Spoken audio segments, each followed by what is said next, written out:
All right, guys, back again. Hey, sorry, I'm a little bit dark here. I don't know why. I'm in a room with not very good lighting, but hopefully you can hear me okay. Um, hey, sorry, I'm not gonna be with you real time, but I'm about an hour behind. Okay, so I needed to record this earlier. Hope you're doing well. Hope you've had a good week. Good to see you both. You can ask me anything you want. No, I'm just kidding. Sorry.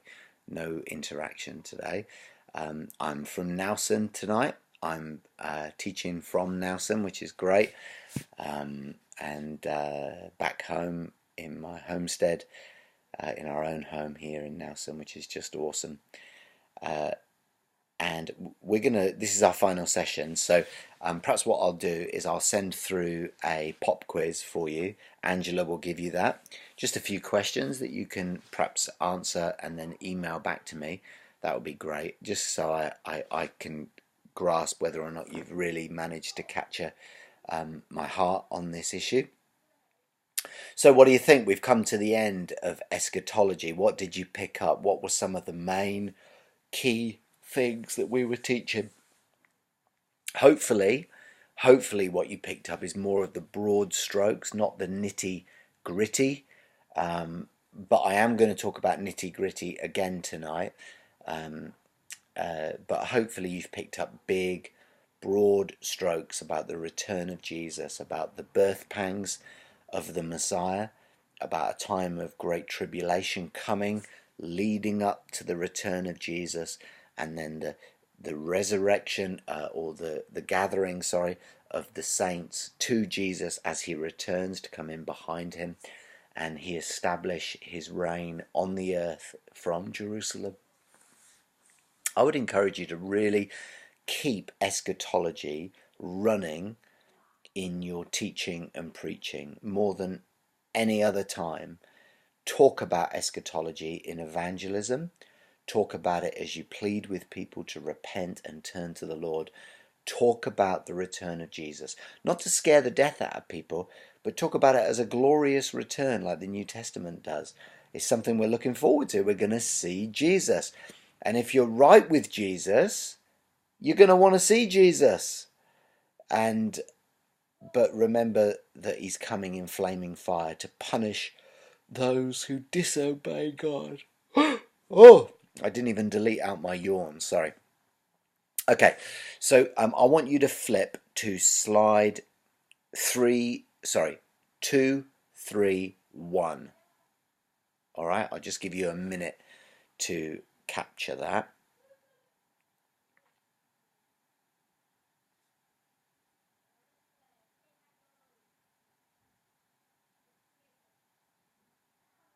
Okay, so we're on slide 231 and you can see it's titled The Mark of the Beast. Now, look, again, excuse me. Look, honestly, I'm just touching on this stuff. Please don't write back to Dr. Brown and tell him that Steve Dunn says this at Fire School.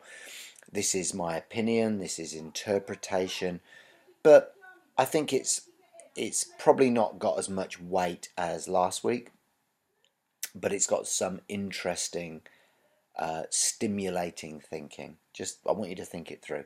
So I'll read you the text, Revelation 13:16. It was also forced all people, this is the kingdom, the Antichrist kingdom. Verse 16, Revelation 13:16. It also forced all people, great and small, rich and poor, free and slave, to receive a mark on their right hands or on their foreheads, so that they could not buy or sell unless they had the mark, which is the name of the beast or the number of its name. This calls for wisdom. Let the person who has insight calculate the number of the beast, for it is the number of a man. That number is 666. Okay? Now, I know. Excuse me. Don't pass this video on, the yawning Steve Dunn video. or if you do pass it on, just tell them I go to work in the day and teach you at night, okay? But you've probably seen pictures like this one I've put up there of some suave-looking gentleman with 666 pinned on his head. The Damien Omen movie, Damien Omen had 666 on his head when his mum looked through his hair. You know, there it was, the mark of the beast. I'm sure if you Googled websites with 666, there'd be all sorts of satanic pictures and things like that. And it's traditionally been the mark of Satan. But it could be, because we were looking that the Antichrist would come from the West. You can see this man here, a businessman. The Left Behind series called the Antichrist a guy called Nicholas Carpathian, and I think he was a Romanian, you know, but definitely not a Muslim. So my belief will be that the Antichrist kingdom is the Islamic kingdom, and that the beast, or the mark of the Antichrist, the mark that people will need to receive, will be an Islamic mark. Oh, excuse me. I really should delete these yawns out. Okay, so let's just have a look at the next slide. About this mark, you've probably, and again, you've probably seen these little chips that can be put under the skin, and maybe that's what we're going to get. And it, you know, as we go into the checkouts at the supermarket, blip, blip, you know, it's highly likely that that will be something you'll just be able to blip, and you buy your food with your checkout thing. I still don't know that that's going to be the mark that we receive. It might be, but it will be in connection with Sharia law being enforced, I believe, around the world. And you've probably seen, you know, the 666 picture of the lady or the man with the barcode. And you can see there are various pictures that I've put up. These are all just taken off the internet from various Christian websites. And then this one here, thou shalt not be chipped.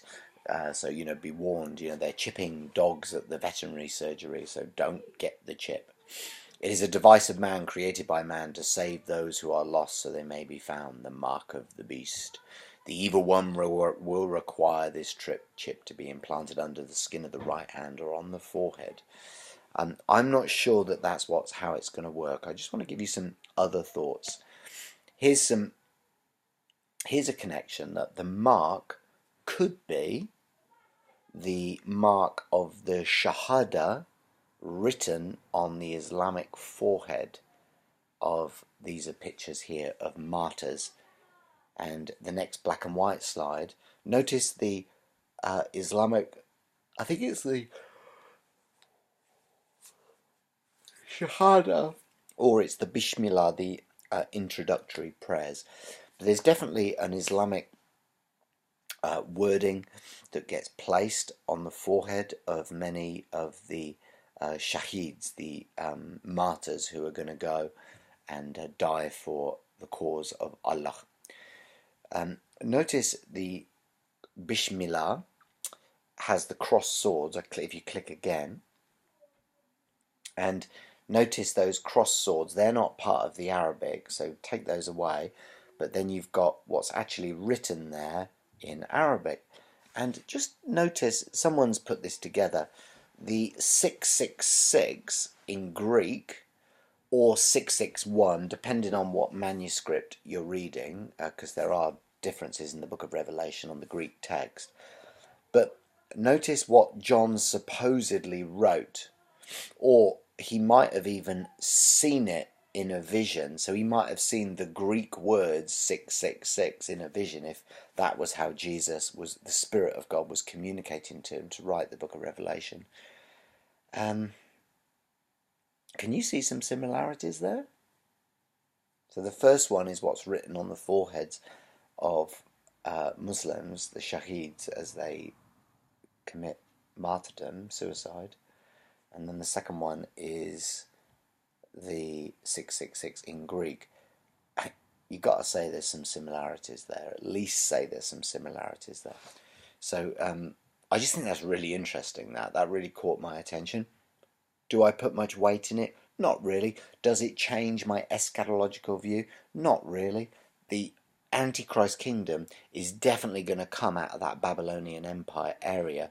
So if it isn't Islam, then there's going to be something else coming up over the next 1,000 years that will replace Islam and come out of that Babylonian area based on the prophecies of Daniel. But I just think it's really interesting stuff like this. Just it catches a bit of my attention. What about the zabiba? The zabiba is an Arabic word for raisin, and it's the raised area of the forehead of a pious Muslim. So as they bow down and touch their forehead on the ground when they say their prayers 5 times a day, the constant touching of the forehead on the ground produces like a dark raisin, raised lump, and it's the sign of great piety. I've met some of my friends have zabiba, especially older men. Have a very good Indian Muslim friend. He's an older gentleman, a good friend. He lives in India but visits his family in New Zealand, and I'm friends with his sons. Actually, his 2 sons and their his daughter-in-law. I mean, really good friends. We baby dedicated their second child and prayed the blessing of Jesus on their second child. But this particular granddad, he's a very pious guy, and he has that zabiba. We've studied Quran and studied the Bible. Actually, only studied the Bible together. But here's some pictures. This is one of the leaders, al-Zawahiri from Al-Qaeda, and if you notice that mark on his forehead, and then another. This is a prisoner, another Muslim. That mark on his forehead, and other brothers there, look, who have the mark on their forehead. This is President I think his name's Al-Sisi, President of Egypt. There's Zawahiri again. And there's Osama bin Laden, also sitting with the religious leader of Al-Qaeda. So, again, religious Islam and militaristic Islam, very connected. But my point is, there's a mark on the forehead. That's my point. There's a mark on the forehead, and somehow they've received that mark. Again, I'm not putting too much into it, but it's interesting. There's a mark there. It's just interesting. So also known Arabic, this just gives you your background, also known as a zabiba, is the mark on the forehead of some Muslims, apparently due to the friction generated between repeated contact of the forehead with the prayer mat during daily prayers. Islam requires its adherents to pray 5 times a day, known as salat, which involves kneeling on a prayer mat and touching the ground with one's forehead. When done vigorously for extended periods of time, a prayer bump may develop. Some Muslims may consider the presence of a prayer bump to be a sign of religious dedication or piety. Some Muslims also believe that on the Day of Judgment, this bump will particularly fluorize an immense white light. The bump also serves as a public demonstration of one's piety. So there's actually pictures of ISIS fighters with a glowing white light coming out of their forehead. It's the pious lump then in the resurrection being this white light. So there's quite an advanced Islamic eschatology as well concerning this zabiba. And there's a picture for you just to prove it. On the left you've got the pious Muslim, but then on the right, this is our call to duty. We respawn in Jannah. Respawning mean we redevelop, but in Jannah meaning in paradise. And this is an ISIS kind of propaganda picture to attract young men into the caliphate and into jihad. But notice the glowing white light of the zabiba, which is just part of Islamic eschatology. So again, picture there of Ayatollah Khomeini. How about the theology of the Antichrist kingdom? We're going to go to that next. I'm just going to take a break. So I'm going to get you to watch a video now, and I'll stop us right there.